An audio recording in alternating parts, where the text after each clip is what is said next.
성경 요한복음 5장 2절에서 15절입니다.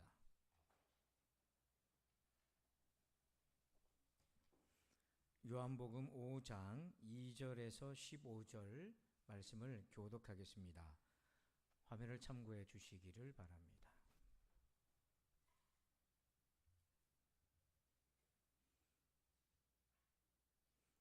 요한복음 5장 2절부터 15절입니다. 우리 함께 교독하겠습니다. 예루살렘에 있는 양문 곁에 히브리 말로 베데스다라 하는 못이 있는데 거기 행각 5이 있고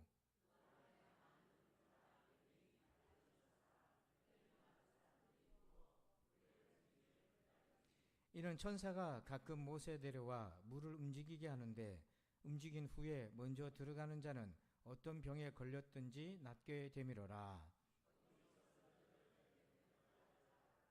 예수께서 그 누운 것을 보시고 병이 벌써 오래된 줄 아시고 이르시되 네가 낫고자 하느냐.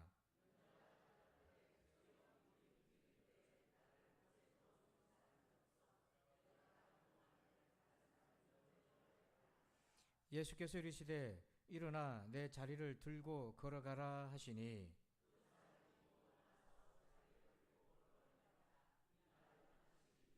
유대인들이 병 나은 사람에게 이르되 안식일인데 네가 자리를 들고 가는 것이 옳지 아니하니라.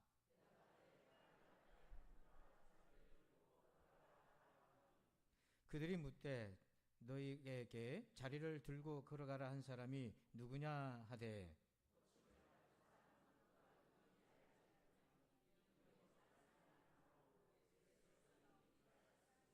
그 후에 예수께서 성전에서 그 사람을 만나 이르시되 보라 내가 나았으니 더 심한 것이 생기지 않게 다시는 죄를 범하지 말라 하시니 그 사람이 유대인들에게 가서 자기를 고친 이는 예수라 하니라. 아멘. 할렐루야.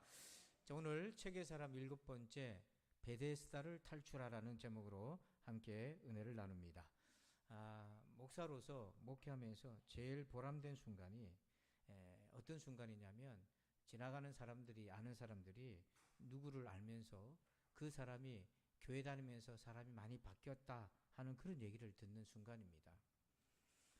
예수님을 믿으면 분명히 이전과 달라지게 되어 있습니다.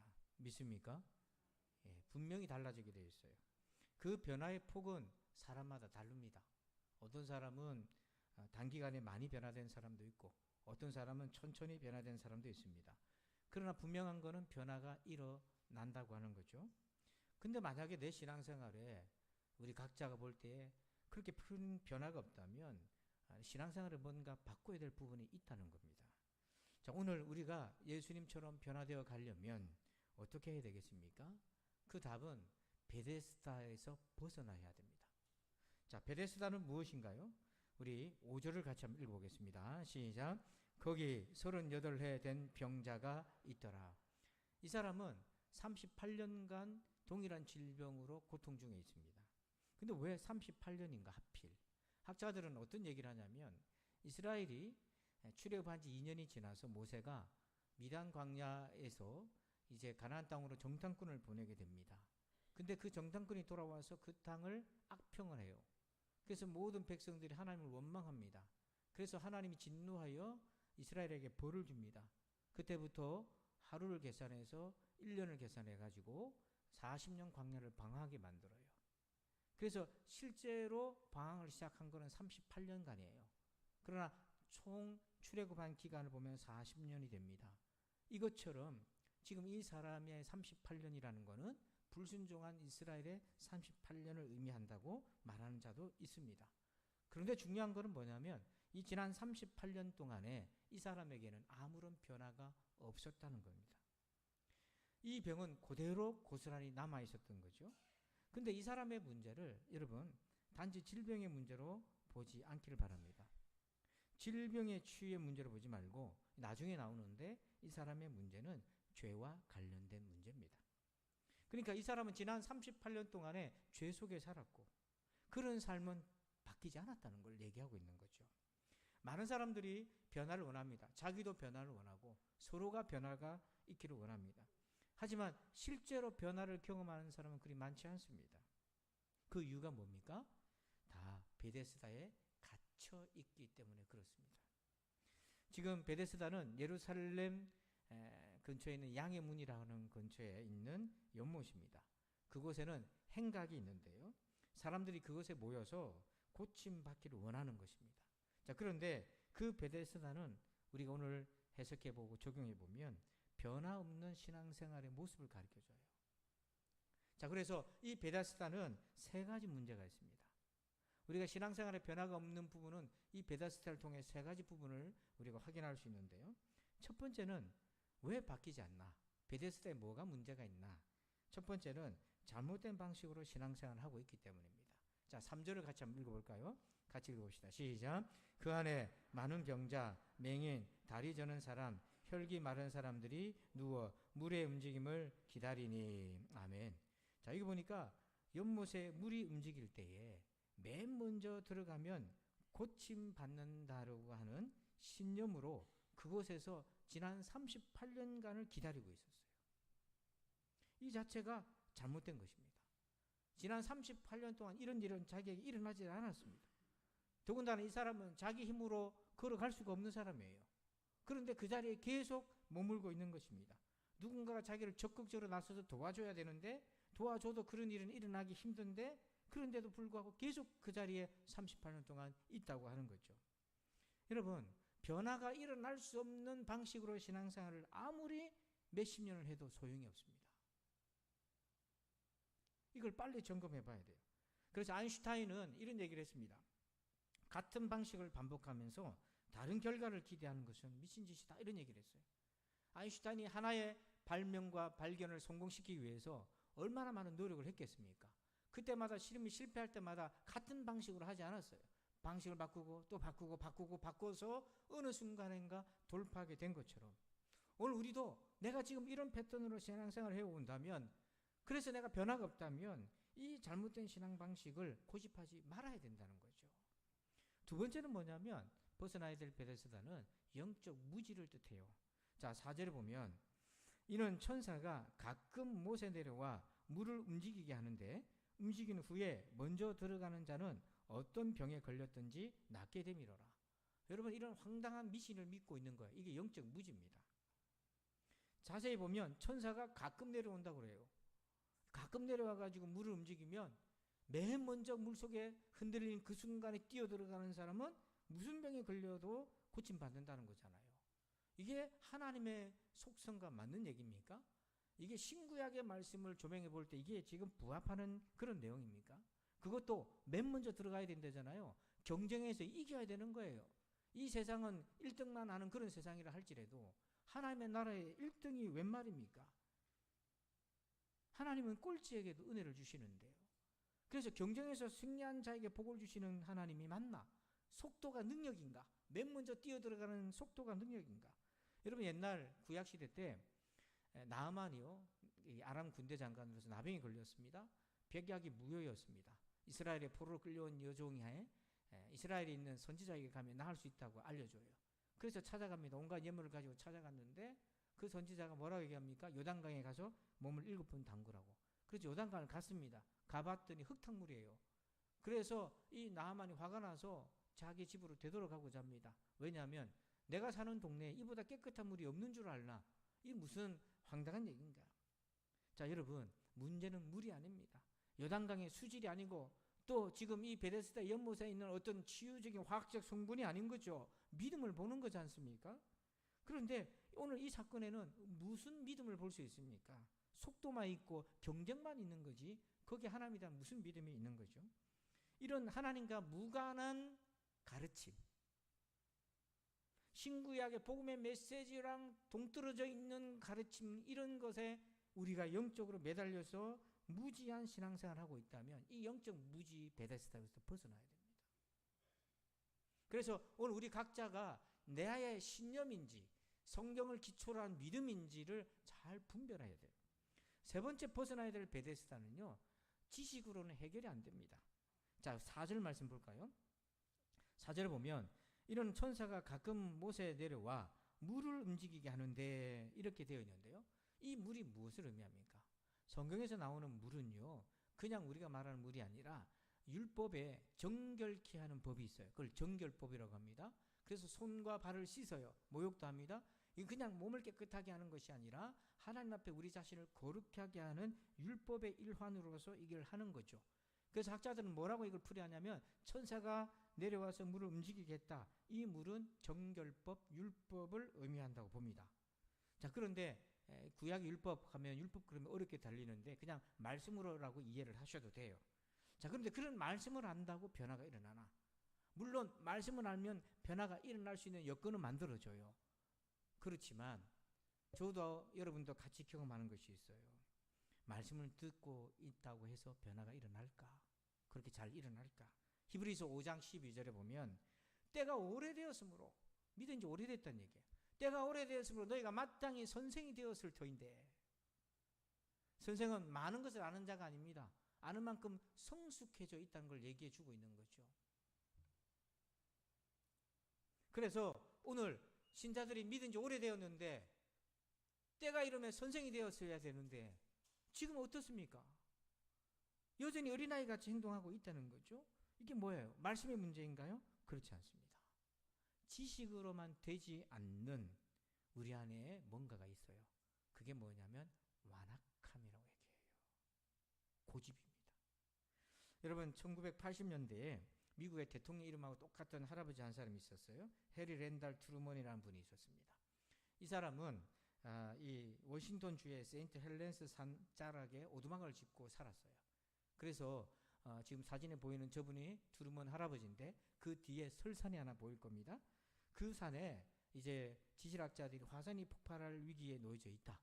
그러니까 빨리 그 주변에 있는 사람들을 대피를 시키는 명령을 내렸습니다. 그런데 이 사람은 대피하지 않은 거예요. 자기는 대피하지 않겠다고 고집을 씌운 겁니다. 그래서 뉴스가 나고 전 미국에 다 이게 알려지고 초등학교 아이들이 편지를 써서 할아버지, 트루먼 할아버지 거기 있으면 죽는데요. 빨리 벗어나세요. 자녀들도 권면했지만 아무 얘기도 듣질 않았어요. 그러다가 1980년 5월 18일에 드디어 결국에는 화산이 폭발해 버렸습니다. 그리고는 그 일대가 다 화산재로 뒤덮이게 되고 이 할아버지도 그날 목숨을 잃게 되었습니다. 지식이 없어서가 아닙니다. 그걸 들었어도 자기의 완악함과 고집으로 그걸 듣지 않았던 거죠.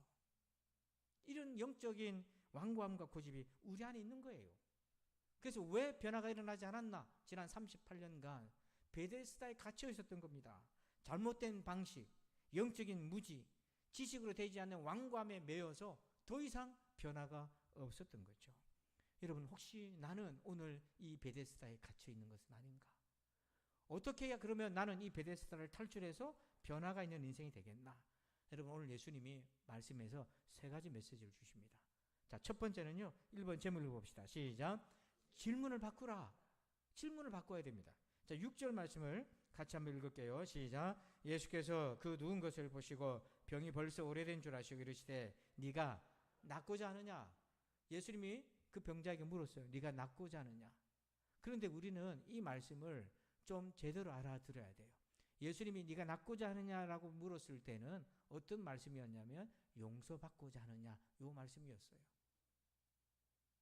그래서 우리가 주님 앞에 내가 고침받고 싶습니다 라고 하는 그 요청을 바꾸어서 주님 내가 용서받고 싶습니다 라고 바꿔야 된다는 거죠. 여기서 여러분 좀 이해하셔야 되는데요. 성경에서 지금 예수님이 질병이 있는 사람을 얘기할 때는요. 이게 단순히 질병이 아니에요.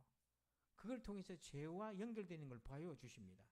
자, 이걸 또 오해해가지고 아픈 사람은 다 죄지어서 결과다 이렇게 알아듣지 마시고요. 자, 5장 14절 한번 볼까요? 한번 읽어봅니다. 시작. 그 후에 예수께서 성전에서 그 사람을 만나 이르시되 보라 네가 나았으니 더 심한 것이 생기지 않게 다시는 죄를 범하지 말라 하시니. 성전에서 고침받고 난 이후에 예수님을 다시 만났을 때 주님이 그에게 이렇게 얘기했어요. 더 심한 것이 생기지 않게 다시는 죄를 범하지 말아라. 그러면 앞에 있는 병은 원인이 무엇이었다는 것입니까? 죄 때문이었다는 걸 얘기해 주고 있어요. 그 사람의 문제의 본질은 죄였습니다. 그런데 본문에서의 치유는 그냥 몸만 건강해지는 것이 아니라 죄의 사함의 은혜를 의미하는 것입니다. 여러분 사람의 변화는 언제부터 시작이 되냐면 자기가 죄인임을 알고 그 죄로부터 그 죄사함의 은혜를 얻을 때부터 사람이 바뀌기를 시작해요. 변화의 출발은요, 죄사함의 은혜입니다. 그래서 닥터 필이라고 하는 분이 이런 얘기를 해요.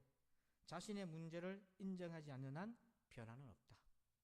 왜 많은 종교 지도자들과 바리새인들은 예수님을 만났어도 변화가 없었습니까? 자기는 아프지 않다는 거예요. 나는 건강합니다. 나는 의인입니다. 자기 안에 있는 들보를 인정하지 않은 거예요. 그러나 예수님께 나왔던 수많은 병자들이 왜 고침받았습니까? 주님, 내가 아파요. 주님, 내가 죄인입니다. 주님, 내 자식이 귀신 들렸습니다.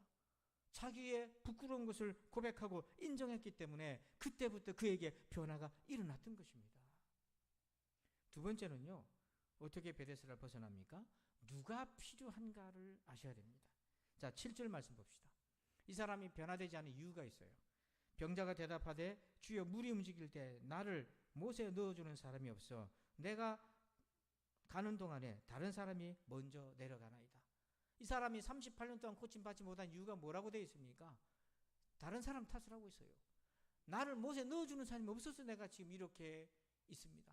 내가 기어서라도 가고 있는 동안에 다른 사람들이 먼저 갔기 때문에 그렇습니다. 여러분, 자기가 치유받지 못하는 것은 나를 도와주는 사람이 없어서 그렇다고 얘기하고 있어요. 이런 사람은 평생 오지 않습니다. 40년을 더 기다려도 오지 않습니다. 우리는 누구를 찾고 기다리고 있습니까? 우리는 누구를 기다려야 됩니까? 이 사람이 고침받고 난 다음에 비난하는 유대인들을 향해서 이렇게 얘기합니다. 15절에 우리 같이 한번 읽어봅시다. 시작. 그 사람이 유대인들에게 가서 자기를 고친 이는 예수라 하니라. 아멘. 자기를 고쳐주신 분은 누구라는 거죠? 예수님. 예수님이 그를 못에 먼저 넣어주어서 고쳐주신 것이 아닙니다. 저와 여러분을 변화시킬 분은요, 학교에 있는 선생님이나 누구를 나를 잘 아는 사람이 아니라 예수님만이 우리를 변화시킬 수 있습니다. 예수를 만난 사람은 변화되어 있어요. 여러분, 물론 선생님이나 부모님이 우리를 약간 변화시킬 수는 있어요. 그건 다른 말로 하면 행동 수정이에요. 야단을 하고 수정을 시켜서 이거 하면 혼나니까 그렇게 안 하는 겁니다. 그의 인격이 바뀌어서 그렇게 안 하는 게 아니라 그렇게 하면은 혼나니까, 야단 맞으니까, 불이익이 오니까. 우리가 정말 이 나라 민족을 사랑해가지고 교통복귀시키고 그런 거 아니잖아요. 딱지가 무섭고 벌금 내는 게 무섭고 사고 나는 게 두려우니까 그렇게 하는 거죠. 정말 순수한 마음으로 그렇게 안 되잖아요. 이게 다 행동 수정인 거예요. 엄밀하게 말해서 진짜 변화라고 말하기 어려운 거예요. 그런데 예수님 만나면 바뀝니다. 왜 바뀌냐면, 이 바뀐다고 해가지고 또 성인군자처럼 바로 된다 이렇게 생각하지 마세요. 바뀔 수 있는 생명을 갖게 되었다는 거예요. 우리 안에 하나님이 거하시는 거예요. 이게 영적인 생명인 거예요. 여러분, 사실요, 변화되려면은요, 의지가 있어야 돼요. 근데 의지보다 더 강한 것이 있어요. 그것은 생명의 본능입니다. 의지는 의식적으로 노력하는 거예요. 근데 생명의 본능은 의식적으로 노력하지 않아도 본능이 그를 끌고 가요. 그래서 우리가 예수 믿기 전에 딜레마가 있었어요. 갈등이 있었어요. 내가 정말 육체의 소욕에 따라 살지만은 착하게 살고 싶은 마음도 있었어요. 그래서 착한 행동을 하려는 의지도 가졌습니다. 그런데 그게 나의 이익과 딱 충돌하는 그 순간 나의 선한 의지는 날아가 버리고 내 욕심대로 가버리는 거예요. 이게 의지보다 우리 안에 있는 생명의 본능이 더 강하다는 이유가 거기에 있는 거예요. 그런데 이게 바뀌는 순간이 온다고요. 뭐냐면 우리 안에 영적 생명이 잉태되는 순간 나의 의지로 갖고 잘 안 되던 것이 되도록 해주는 새로운 생명의 본성이 생겨지는 거죠. 그래서 그것을 갈라디아서 5장 17절에 이렇게 얘기해요. 자, 우리 한번 읽어봅니다. 시작. 육체의 소욕은 성령의 소욕을 거스르고 성령은 육체를 거스르나니 이 둘이 서로 대적함으로 너희가 원하는 것을 하지 못하게 하려 함이니라. 아멘. 여기 빨간 것이 앞에 보세요. 육체의 소욕은 뭘 거스린다고 되어 있어요? 성령의 소욕을 거스린다. 우리 성경에는 그냥 성령이라고 되어 있어요. 하지만 원문에는요, 소욕이란 같은 뜻을 담고 있습니다. 그래서 예수를 믿고 나면 우리 안에 성령의 그 소욕이 생겨요. 그래서 이 소욕이 생명의 본능이 되어서 예전에는 내 의지로 안 되던 것을 가능하도록 우리 안에 영적인 본능을 일으켜주는 거죠. 전에 들었던 얘기인데요. 경남 사천에 비행공항이 있습니다. 비행장이 있는데. 근데 서울 사람들이 비행기를 타고 주말에 내려온다는 거예요. 내려와서 뭐 하나 했더니 사천에 보신탕이 유명해가지고 보신탕 먹고 올라간다는 거예요. 그래서 제가 사천에 가서 보신탕을 먹은 기억이 한 번 있긴 한데 누가 그렇게 사천 사람이 그렇게 얘기하더래. 에이 설마 그런 일이 있겠나. 근데 진짜 그렇다는 거예요. 근데 요즘은 해운대 기장이 많이 개발되니까 주말에 서울 사람들이 비행기 타고 김해공항에 내려와가지고 거기서 기장 가서 놀고 또 비행기 타고 올라간대요. 자 여러분, 우리가 생각할 때는 그 가성비도 안 맞고 뭘 보신탕을 먹는다고 그렇게까지 하나 생각이 드는데요. 그걸 좋아하는 사람한테는 하나도 불편하지 않는 거예요. 신이 나는 거예요. 야 가서 맛있는 것도 먹고 친구들하고 놀고 비행기 타고 위해서 집에서 나와야 되고 이게 모든 게 하나도 안 불편해요. 근데 여러분 보신탕하면 인상 막 쓰시는 분 있잖아요. 그런 분들은 그런 사람 생각해보면 막 그 이해가 안 되잖아요. 본능은요 의지를 능가한다니까요. 근데 이걸 거꾸로 생각해 보세요. 우리 안에 예수님의 생명의 본능이 있으면 예전에 내 의지로 안 되던 선한 것들이 될 수 있도록 도와주시는 거예요. 이게 의지랑 완전히 다른 차원에 있는 거예요. 그래서 이것은 자기 안에 예수님의 생명이 있는 사람만이 깨닫고 알 수가 있는 부분이에요. 자, 우리 마태복음 6장 31절 한번 읽어봅시다. 31절, 32절 같이 읽어봐요. 시작. 그러므로 염려하여 이르기를 무엇을 먹을까, 무엇을 마실까, 무엇을 입을까 하지 말라. 이는 다 이방인들이 구하는 것이라. 너희 하늘 아버지께서 이 모든 것이 너희에게 있어야 할 줄을 아시느니라. 아멘.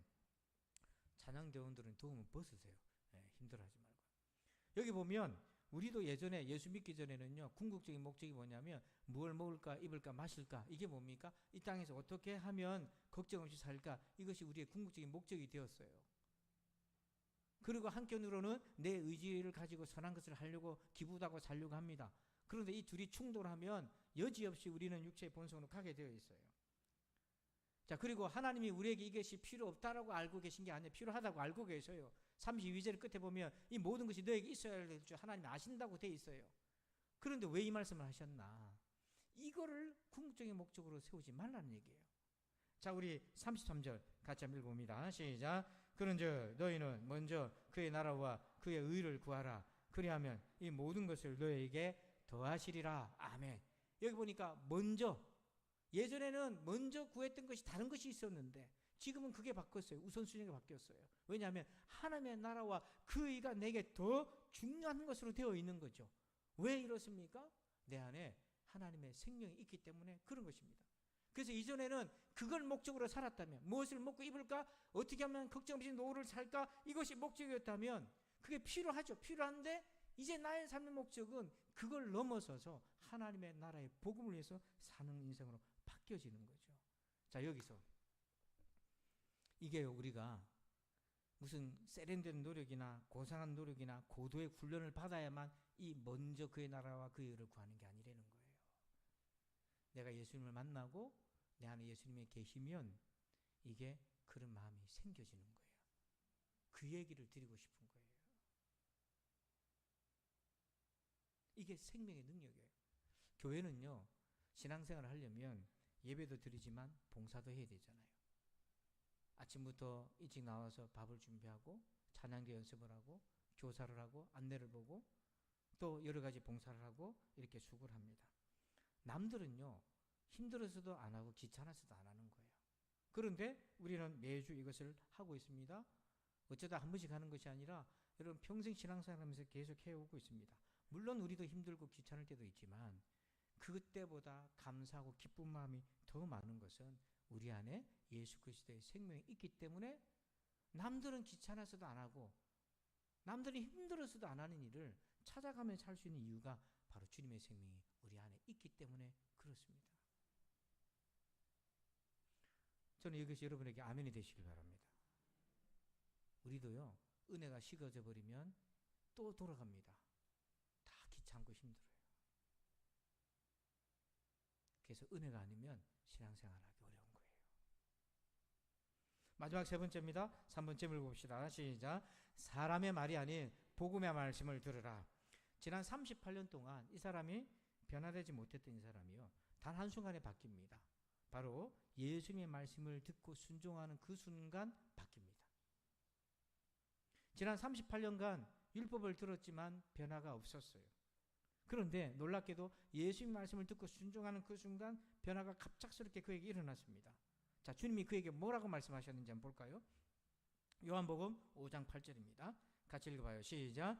예수께서 이르시되 일어나 내 자리를 들고 걸어가라 하시니 아멘. 자, 예수님이 그 사람에게 뭐라고 말씀하셨습니까? 일어나 내 자리를 들고. 여기 무슨 세련된 내용이 있어요? 깊은 가르침이 있습니까? 여기 무슨 알지 못했던 세상의 신비로운, 세상 그 어떤 철학자도 교수도 알려주지 않은 신비로운 비밀이 여기 있나요? 없어요. 그런 거 없어요. 예수님이 일어나서 걸어가, 들고 가라, 신적 권능을 가지고 말씀하셨을 때 이 병자는 그 말씀을 듣고 그냥 순종했기 때문에 변화가 일어난 거예요.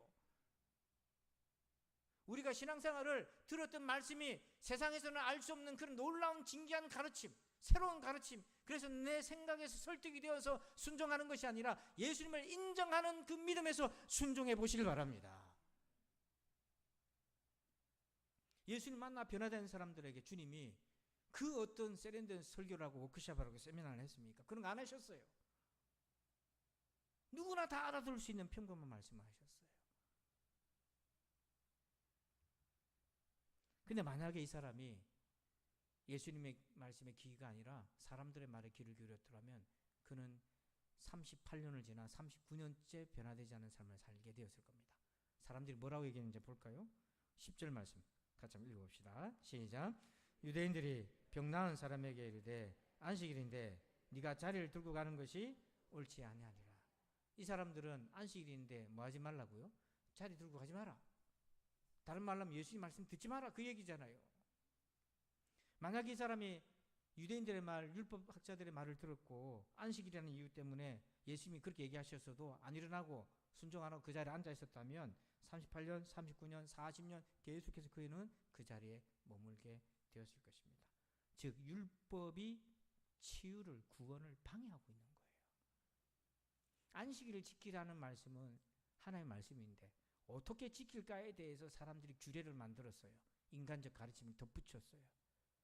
그러다 보니 어느 순간에 하나님 말씀하신 오리지널 안식일을 지키라는 말씀의 범위를 넘어서 가지고 자의적으로 해석해서 그걸 가지고 사람들의 올무로 만들어 놓은 게 너무 많은 거예요. 예를 들면 11조 안 하면 지옥 간다, 이런 것들이 올무로 만들어 놓은 거죠. 예수 믿고 구원받는 거죠. 일테면 그렇다는 얘기인 거예요. 그래서 이 사람들이 그 율법의 선한 걸 가지고 예수님의 가르침을 해방하는 수단으로 쓰고 있는 것입니다. 율법은 선한 거예요. 그러나 그 선한 것으로 죄를 이길 수 없어요.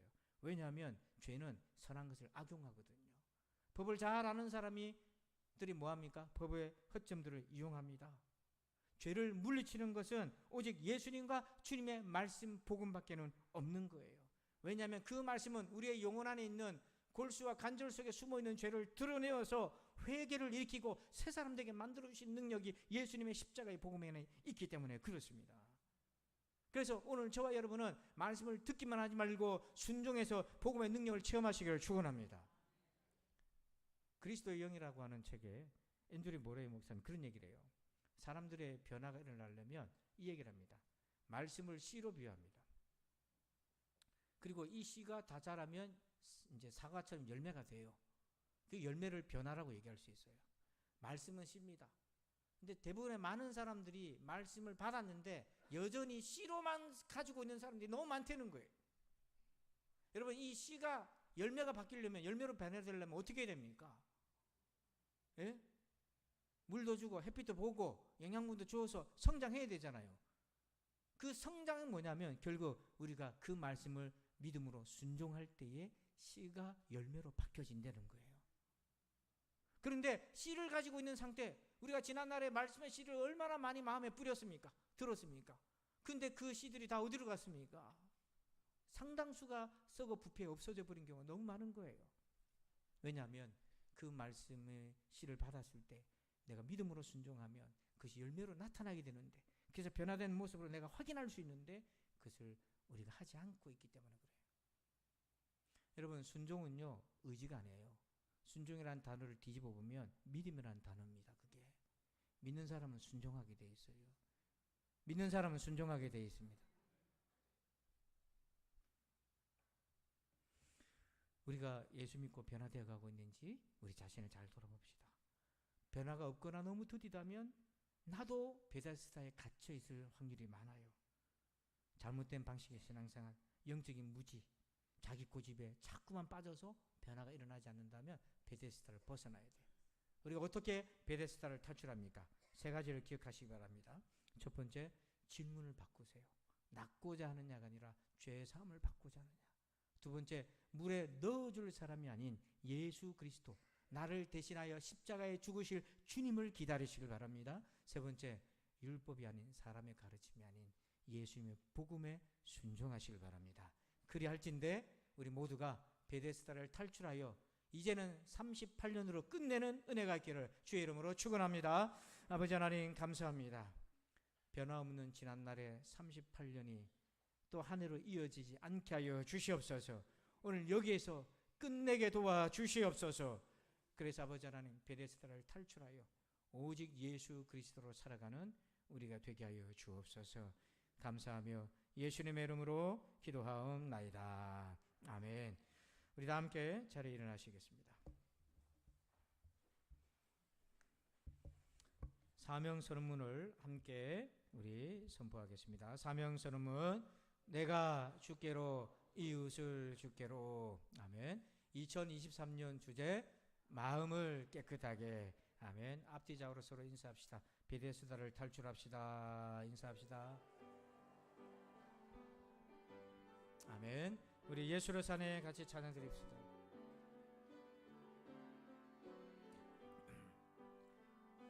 예수로 사네 그 힘으로 서네 예수와 가네 그의 길로 걷네 그 안에서 보네 그 영광을 보네 예수로 예수의 삶. 우리 다시 한번 고백합시다. 예수로 사네 예수로 사네 그 힘으로 서네 예수와 가네 그의 길로 걷네 그 안에서 보네 그 영광을 보네 예수로 예수의 삶으로 사네. 아버지 하나님 38년의 변화없는 그 삶이 오늘로 끝나고 변화의 첫 시간이 시작되게 주시옵소서. 이제는 우리 구주 예수 그리스도의 은혜와 하나님 아버지의 그 크고 놀라우신 사랑하심과 성령님의 새 생명 잉태케 하시고 성령의 열매를 맺어가게 하시는 변화의 역사하심이 오늘도 그렇게 간절히 주님 사모하고 변화되기를 갈망하는 우리 모든 성도들 위해 이제부터 영원토록 함께 계실지어다. 아멘.